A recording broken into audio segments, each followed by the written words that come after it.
Hey, tahu nggak? Aku lagi mikirin apa? Pasti nggak tahu kan? Aku tuh lagi berpikir nantinya pasti akan ada yang menciptakan mesin waktu dan kita bisa bepergian bolak-balik antara masa depan dan masa lalu. Tapi kabar baiknya, sekarang ini kamu sudah punya kekuatan super untuk memperlambat dan mempercepat waktu loh. Makin kita tua, rasanya makin cepat waktu berlalu. Cara kita memandang perjalanan waktu tergantung pada berapa banyak informasi yang kita serap. Saat kecil, segalanya baru bagimu. Gigitan pizza pertama, perjalanan ke pantai pertama, melihat jerapah untuk pertama kalinya.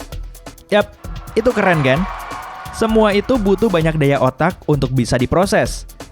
Otak merekam setiap detail baru dalam ingatanmu, dan rasanya itu butuh waktu lebih lama.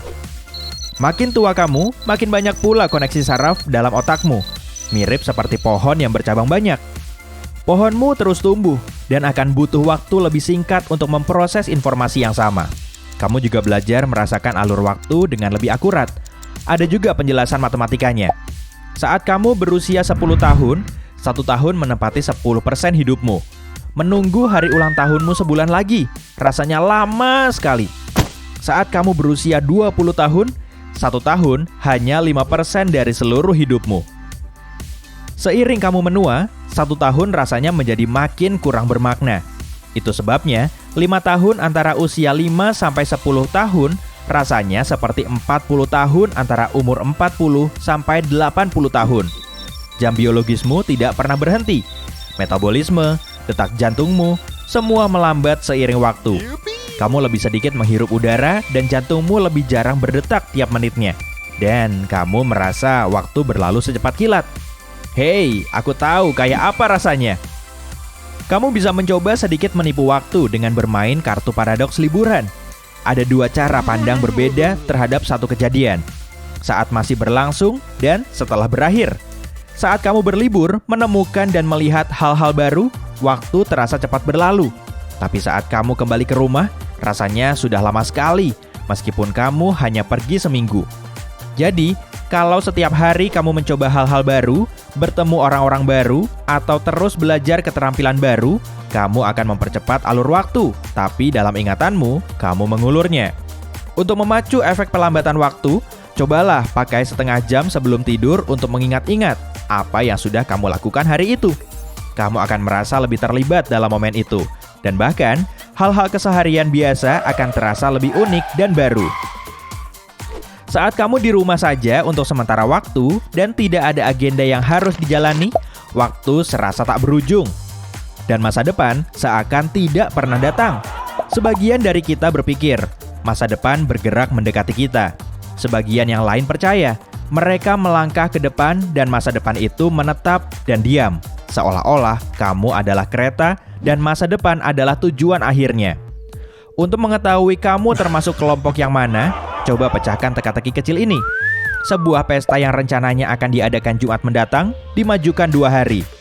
Jadi, kapan pesta akan diadakan? Kalau jawabanmu hari Rabu, kamu percaya bahwa kamu diam dan masa depan bergerak. Kalau jawabanmu Minggu, kamu merasa bergerak menuju masa depan.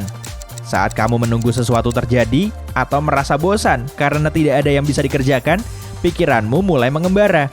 Kamu mulai terlalu menyadari perasaan tubuhmu, dan waktu sepertinya memanjang. Rasa lapar juga memengaruhi persepsimu terhadap waktu. Ilmuwan menunjukkan gambar hidangan penutup kepada peserta yang lapar dan yang kenyang. Peserta yang kenyang tidak termotivasi untuk mempercepat waktu. Mereka merasa melihat gambar lebih lama daripada yang sesungguhnya. Sebuah eksperimen lain membuktikan bahwa alam juga bisa membuat waktu berlalu lebih lambat bagimu.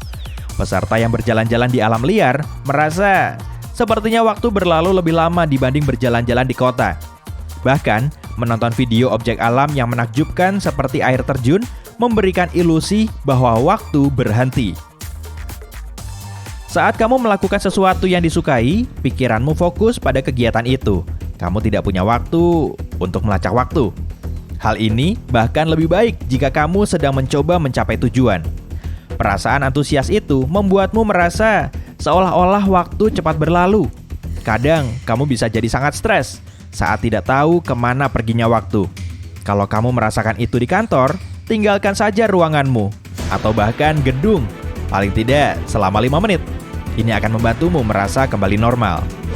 Kamu bisa melihat beberapa kejadian dalam hidup, terutama yang menakutkan atau sedih, dalam gerak lambat. Itu karena cara kerja ingatanmu. Saat kamu mengalami momen yang menakutkan, otakmu mengaktifkan salah satu kekuatan supernya, melihat dan menganalisis setiap detailnya. Itu sebabnya, orang yang mengalami situasi sulit sering merasa waktu seolah berhenti. Katanya, inilah yang memberi mereka waktu untuk bereaksi dengan benar dan keluar dari bahaya. Mungkin kita mewarisi bakat ini dari nenek moyang kita. Mereka membutuhkan kemampuan untuk memperlambat waktu hanya untuk bertahan dalam kehidupan sehari-hari, atau dari harimau bertaring panjang seperti ini. Beberapa emosi bisa mempercepat jam internalmu, sementara sebagian lain melambatkannya. Ketidakpastian bisa memperpanjang waktu. Saat kamu menunggu hasil tes, 10 menit rasanya seperti 1 jam. Otak kita bekerja terlalu keras, memperhatikan setiap detail yang tidak penting. Saat kamu melakukan rutinitas, waktu lebih cepat berlalu. Biasanya, kamu tidak merasakan emosi yang kuat dan akhirnya hanya akan terhanyut dalam pikiranmu sendiri. Ketika melakukan sesuatu yang unik, seperti tampil di atas panggung, kamu menjadi sadar diri sepenuhnya dan sangat fokus pada setiap momen. Itu sebabnya waktu seakan berhenti.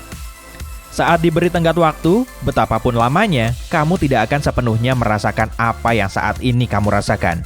Pikiranmu terobsesi untuk menyelesaikan tugas itu dan kamu tidak menyadari detail kecil, seperti apakah kamu merasa lapar, haus, atau capek. Gangguan adalah kunci untuk menghentikan waktu yang berlalu. Kalau terlalu sering melihat jam, kamu mungkin saja mengalami sesuatu yang dikenal dengan ilusi jam berhenti. Saat kamu sibuk dengan sesuatu dan memandang jam jadul itu, jarum menitnya seolah berhenti. Lalu, waktu seakan dimulai kembali dan berlanjut. Ini terjadi karena saat kamu menggerakkan mata terlalu cepat dari satu benda ke benda lain, ada jeda singkat dalam penglihatanmu. Saat hal itu terjadi, jeda itu membuatmu bergerak autopilot. Kamu jadi bingung dan indera waktumu melemah. Untuk merasakannya, julurkan lengan di depanmu dan gerakan matamu dari satu jari telunjuk ke telunjuk lain dengan cepat. Saat melakukannya, kamu akan melihat momen singkat, kekosongan. Otakmu selalu mencoba memberikan gambaran mulus tentang apa yang sedang terjadi di sekitarmu. Dan saat matamu bergerak begitu cepat, ada jeda input yang harus diisi dengan sesuatu. Jam internal tubuhmu sebetulnya sempurna. Sesering apa kamu bangun beberapa saat sebelum alarmmu berbunyi? Istilah ilmiah untuk ini adalah ritme sirkadian, dan dia memerintahkan kapan kamu aktif dan kapan harus tidur. Mekanisme ini diatur oleh protein khusus. Untuk berfungsi dengan baik, protein ini suka dan butuh rutinitas. Kalau kamu tidur dan bangun di waktu yang sama setiap hari, protein itu akan menyesuaikan tubuhmu dengan jadwal barumu. Saat kamu harus bangun awal sekali saja, katakanlah karena harus mengejar penerbangan, kamu akan sangat mengkhawatirkannya malam sebelumnya. Tubuhmu tahu jam berapa kamu menyetel alarm, dan stresmu meningkat sekitar 1 jam sebelum kamu harus bangun. Saat kamu menekan tombol snooze, pada dasarnya kamu menyia-nyiakan semua pekerjaan yang dilakukan tubuh untuk membangunkanmu. Jam internalmu mulai berputar berlawanan arah, hormonmu menggila, dan kamu merasa makin mengantuk dari sebelumnya. Makin sering kamu memencet tombol snooze, akan makin parah keadaannya. Cara termudah menjelajah waktu adalah dengan menaiki lift ke lantai teratas gedung pencakar langit. Di atas sana, waktu berjalan lebih cepat, sebab gravitasi makin lemah tiap naik tingkat. Tapi sebelum kamu kegirangan, hal ini cuma terjadi sepersekian nanodetik ya. Kamu bisa saja pindah ke planet lain kalau mau hidup lebih lama, tapi itu juga nggak akan membawa perbedaan besar. Mungkin kamu bisa hidup selama 200 tahun Merkurius, tapi ya, nggak ada orang lain yang bisa ngadain pesta ulang tahun buatmu.